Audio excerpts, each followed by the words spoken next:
अस्सलाम वालेकुम दोस्तों, अॼु इन वीडियो सां हिकु दफ़ो तव्हांखे ॿीहर मां ख़ुशामदीद थो चवां पियो। मां समद खान लाशारी ऐं तव्हां ॾिसी रहिया आहियो सिंधु यूट्यूब टीवी। दोस्तों, हिन वक़्तु जेका अमेरिका ऐं ईरान जे विच में कशीदगी हले थी पई, उनखां केरु न वाक़िफ़ु आहे। ऐं इन पूरी सूरत हाल में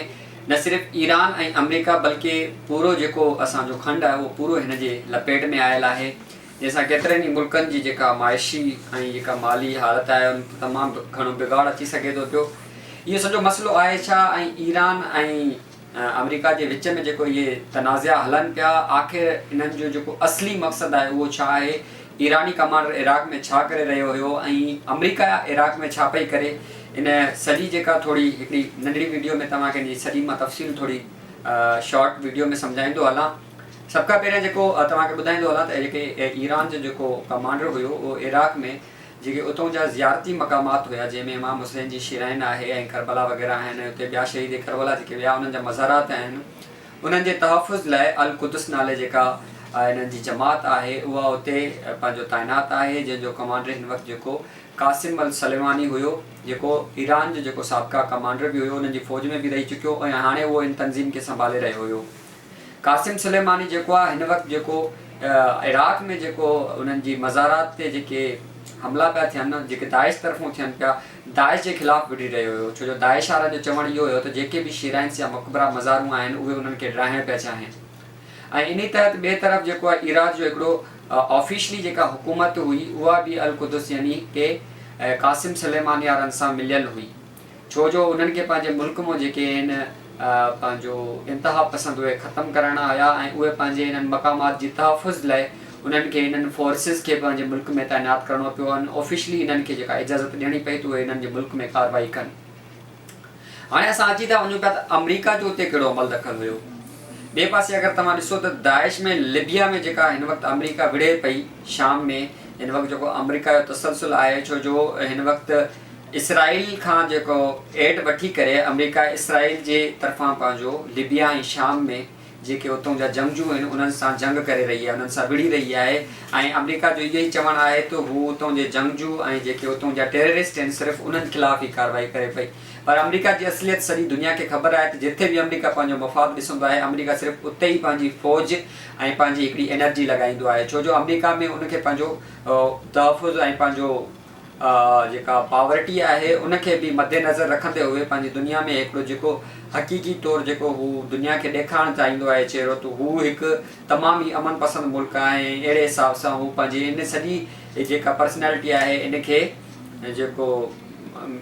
मिसाल तौरु ते इमेज खे बहितर करण लाइ बि इहो हमेशह अंदरूनी तौरु विढ़ंदो ईंदो आहे। सो अमरीकी जेका फ़ौज आहे उहा उते उन्हनि जे चवण मुताबिक़, अमरीकी फ़ौज चवण मुताबिक़ जेके उन्हनि हवाई अॾा ठाहिया आहिनि इराक़ ते, उहे सिर्फ़ु दाइश जे ख़िलाफ़ु ठाहिया आहिनि। ऐं हाणे उन्हनि जेको क़ासिम सुलेमानी खे मारियो छो, इन जी मेन वजह छा हुई। दोस्तों, मां तव्हांखे ॿुधाईंदो हलां त क़ासिम सुलेमानी जॾहिं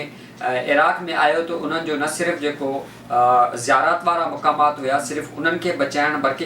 इराक़ जो काफ़ी तर हिसो जेको आहे उन्हनि इराक़ी हुकूमत खे, उन्हनि जेके दाइश जा जेके जंगजू आहिनि उन्हनि खे क़ासिम सुलेमानी अल क़ुद्स वारनि उन्हनि को उहे आज़ादु कराए ॾिना। त हाणे जॾहिं अमेरिका जेका विढ़े पई अल क़ाइदा सां, ॿिए तरफ़ जेके उनखे बि पिणु जेका इराक़ी हुकूमत जी जेका पंहिंजो हिमायत हासिलु हुई, पर अंदरूनी तौरु जेका अमेरिका आहे उहा दाइश सां गॾु मिलियल हुई। छो जो जेके दाइश जे हेठि तसलसल में उन्हनि जा जेके मुक़ामात हुया या जेके उन्हनि जे हेठि एराज़ी हुई, उन्हनि मां निकिरंदड़ जेको तेल हुयो या मैदनियात हुई, उन में अमेरिका उहा दाइश खां 50% ते ख़रीद कंदी हुई, यानी कि उहा जेका आहे उन्हनि को अधु पैसनि ते ख़रीद कंदी हुई। क्या हुआ सर? बैटरी ख़त्म हो रही। छो जो उन्हनि जे जेके उहो 50% वारा जेके रेट्स हुया उहे अमेरिका खे तमामु घणा सस्ता पिया पवनि। ऐं तव्हांखे ख़बर आहे तेल हिन वक़्तु पूरी दुनिया जी खपत आहे ऐं तेल हिकु अहिड़ी सनत आहे जेका पूरी दुनिया में अप एंड डाउन जे मुसलसल जेका माशी सूरत हाल आहे उनमें पंहिंजो अहम किरदारु अदा करे थी पई।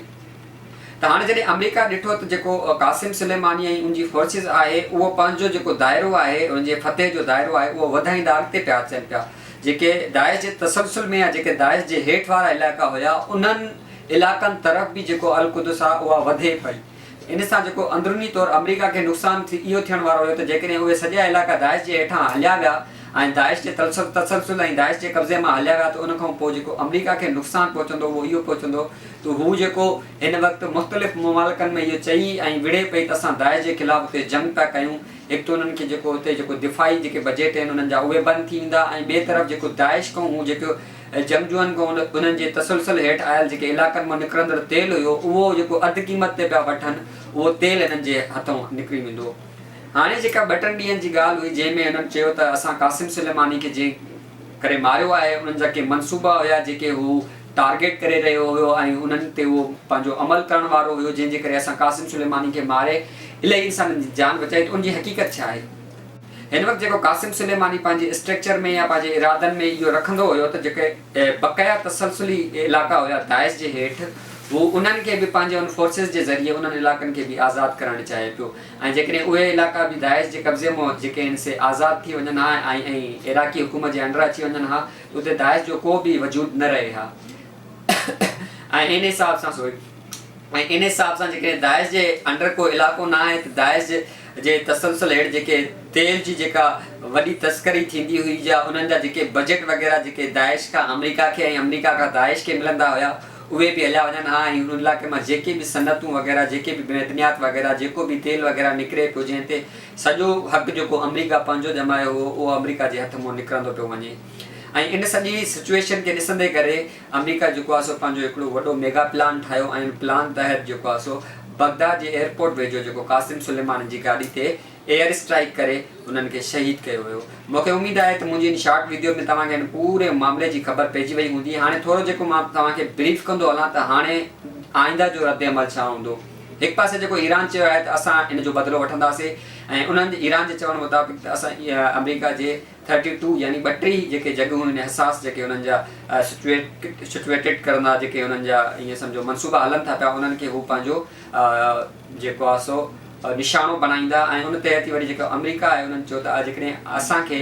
ईरान जे तरफ़ां का धमकी आई या ईरान जे तरफ़ां का ग़लती कई वई असांजे तनसीबात खे नुक़सानु पहुचाइण जी त असां वटि बि ईरान जा 52 यानी 52 अहिड़ा जेके पंहिंजो निशानदेहियूं कयल आहिनि जिते असां उन्हनि जी एयर स्ट्राइक करे सघूं था पिया। इन पूरे तसलसल में हिन वक़्तु जेको आहे चीन बि जेको आहे लही पियो आहे मैदान में, रूस बि मैदान में लही पियो आहे, उनखां अलावा तुर्की बि मैदान पे लही पियो आहे ऐं पूरी दुनिया जो इहो ई चवणु आहे त इहे ॿई जेके मुल्क आहिनि पाण में बि ॻाल्हियूं करे जंग खां दूरि रही करे पंहिंजे इन सॼे मसइले खे हल कनि ऐं इहो सॼो मसइलो जेको हिकिड़ो ख़ैर ख़ूबी सां हल थी वञे जेको लॻे नथो पियो। वधीक इन मामले ते छा सिचुएशन हूंदी हुन जे बारे में तव्हांखे असां अॻिते वीडियो में वधीक ॿुधाईंदा हलंदासीं जेके अॻियां असांजे सिचुएशनल असां वटि जेके ईंदियूं रहियूं न्यूज़। त हिन वीडियो में सिर्फ़ु एतिरो कुझु ई ऐं जेकॾहिं तव्हांखे हीअ वीडियो पसंदि आहे त असांजे चैनल खे ज़रूरु सब्सक्राइब कंदा। अल्लाह हाफ़िज़।